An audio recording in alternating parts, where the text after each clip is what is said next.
చాతబడులు. చేతబడులు అంటే వేరే వాళ్ళని హార్మ్ చేయడం. అది మనం తిట్టి హారం చేయొచ్చు, కొట్టి హారం చేయొచ్చు, మంత్రంతో హారం చేసేటివి ఉన్నాయి. అంటే జనరల్గా మేము చూసేంతవరకు సినిమాల్లో కానీ ఎక్కడైనా కూడా ఒక బొమ్మకు పెట్టి వాళ్ళు ఎక్కడ గుచ్చితే వాళ్ళకి అక్కడ అవ్వడం ఇలాంటివే చూస్తూ ఉంటాం. ఇలా రియల్గానే జరుగుతుంటుందా? దాన్ని పుత్తలి ప్రయోగం అంటారు. కేరళ తాంత్రికానికి సంబంధించినటువంటిది. పుత్తలి ప్రయోగంలో ఏంటంటే బొమ్మలలో మన జీన్స్ అంటే వృద్ధిదాతువులు అంటారనమాట.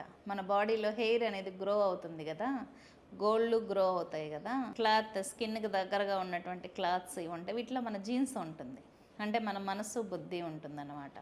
మీకు చనిపోయినప్పుడు వాళ్ళ బట్టలన్నీ తీసుకెళ్ళి కాల్చేస్తారు. ఎందుకు? మళ్ళా సోలు ఆ బట్టల మీద ఆస్తో మళ్ళీ వచ్చేసిద్దేమో ఇంటికని ఆ బట్టలు, వాళ్ళ వస్తువులు, వాళ్ళ మంచాలు అన్నీ తీసుకెళ్ళి కాల్చేస్తారు. సో మన యాస్ట్రల్ ఫార్మేషన్ అనేది మన వస్తువులు, అందుకే మన బట్టలు ఎవరికి ఇవ్వకూడదు అంటారు.